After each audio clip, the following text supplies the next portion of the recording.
वो world champion होने के लिए बहुत बदसूरत है। वर्ल्ड चैंप मेरे जैसा सुंदर होना चाहिए। मैंने दुनिया को हिलाकर रख दिया। मैं इस दुनिया का किंग हूँ। मैं एक गंदा आदमी हूँ। मैं अब तक की सबसे खूबसूरत चीज हूँ। मैंने इस दुनिया को हिला दिया। पहचाना? नहीं तो और सुनिए। अगर तुम मुझे पीटने का सपना भी देखते हो, बेहतर होगा आप जागे और माफी मांगे। अब पहचाना? चलिए इनका एक और मशहूर कोट सुनाते हैं। मैं अमेरिका हूं, मैं वो हिस्सा हूं जिसको आप पहचानोगे नहीं, लेकिन मेरी आदत डाल लो। ब्लैक, कॉन्फिडेंट, अहंकारी, मेरा नाम आपका नहीं, मेरा धर्म आपका नहीं, मेरे लक्ष्य मेरे अपने, मेरी आदत डाल लो। अमेरिकन, ब्लैक, धर्म, स्पोर्ट्स पर्सन, कोई याद आया? कौन? कोई बॉक्सर? मोहम्मद अली। बिल्कुल मोहम्मद अली, वो बॉक्सर जो असल में गोट है। वो बॉक्सर जिसने बीच रिंग उस बॉक्सर को पीटा जिससे वो सबसे ज्यादा खौफ खाता था। वो बॉक्सर जो अपने लिए, अपने धर्म के हिसाब से चलने के लिए पूरे अमेरिका से अकेले भिड़ गया। उनसे जुड़े कई किस्से आपने सुने होंगे। उनका सनी लिस्टन को पीटना, वियतनाम वॉर में सरकार के फैसले के खिलाफ खड़े हो जाना, बीच ring, what's my name, uncle Tom what's my name चिल्लाना, ये सब कुछ। लेकिन इनके बारे में एक किस्सा आपने शायद ही सुना हो कि आखिर कैसे कैसियस क्ले मोहम्मद अली बन गए। इनके जन्मदिन पर आज हम आपको यही बताते हैं। ये किस्सा मोहम्मद अली के ऊपर लिखी किताब अली अ लाइफ में बताया गया है और ये बात अली की दूसरी बीवी खलीला अली ने बताई है। खलीला ने बताया है कि उन्होंने अली से शादी के बाहर चल रहे संबंधों पर बात की थी और उसके बाद उनसे एक लेटर लिखने को कहा। टाइम को खलीला ने बताया कि उन्होंने अली से ये लिखने को कहा था कि आपने इस्लाम को क्यों अपनाया।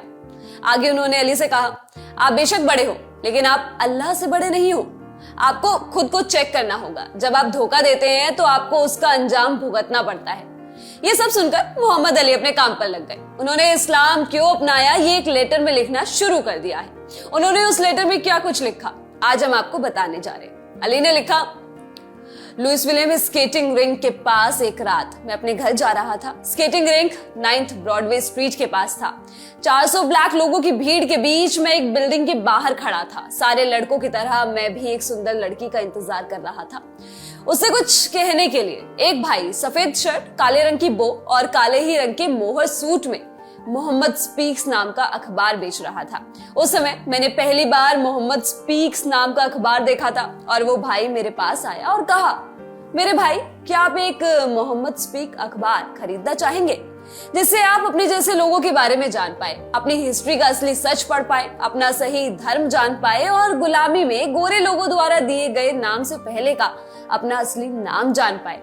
उसने कहा, ओह, और एक मीटिंग भी है जो हम आज शाम को 8 बजे 27th एंड चेस्टन स्ट्रीट पर कर रहे हैं। और उस समय शाम के 6 बज रहे थे। मैंने उनको कहा, ठीक है मैं वहां आ जाऊंगा, लेकिन मेरा किसी मीटिंग में जाने का कोई इरादा नहीं था। हालांकि मैंने मोहम्मद स्पीक्स पेपर खरीद लिया और उस पेपर में एक चीज थी जिस कारण मैंने उस पेपर को संभाल कर रखा। उसमें एक कार्टून था और वो कार्टून उन पहले गुलामों के बारे में था जो अमेरिका आए थे। इस कार्टून में दिखाया गया था कि कैसे काले गुलाम लोग पूरब की ओर देखते हुए अरबी में प्रार्थना कर रहे थे और गोरे मालिक कोड़ा लेकर गुलामों के पीछे दौड़ते और गुलाम की पीठ पर कोड़ा मारते और कहते, आप उस भाषा में क्या प्रार्थना कर रहे हैं? आप जानते हैं कि मैंने आपको क्या बोलने के लिए कहा है? और फिर गुलाम कहता, जी सर मास्टर, मैं जीसस से प्रार्थना करूंगा सर जीसस।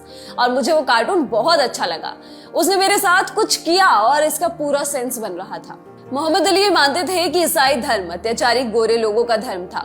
और फिर एक दफा उन्होंने शिकागो में नेशन ऑफ इस्लाम की पहली मीटिंग अटेंड की। इसके बाद साल 1964 में वर्ल्ड हैवीवेट बॉक्सिंग चैंपियनशिप हुई जिसमें अली जीते और उन्होंने ऐलान कर दिया कि अब वो ईसाई नहीं मुस्लिम है। उन्होंने कहा था, मैं अल्लाह और शांति में विश्वास रखता हूँ। मैं गोरे लोगों वाले पड़ोस में जाने की कोशिश नहीं करता। मैं एक गोरी लड़की से शादी नहीं करना चाहता। मैं जब 12 साल का था तो मेरा बपतिस्मा कर दिया गया था, लेकिन मुझे नहीं पता था कि मैं क्या कर रहा हूँ। मैं अब एक ईसाई नहीं हूँ। मुझे पता है मैं कहाँ जा रहा हूँ और मैं सच जानता हूँ और मुझे वो होने की जरूरत नहीं है जो आप मुझे बनाना चाहते हैं। मैं जो बनना चाहता हूँ वो बनने के लिए फ्री। पर्सनल लाइफ में लिए गए इन फैसलों की भरपाई मोहम्मद अली को प्रोफेशनल लाइफ में भी करनी पड़ी, लेकिन अली शफल की तरह वो इन सब चीजों से बचकर खड़े रहे। इस वीडियो में बस इतना ही। मैं हूँ गरिमा। स्पोर्ट्स से जुड़ी खबरों के लिए आप देखते रहिए ललन टॉप स्पोर्ट्स। शुक्रिया।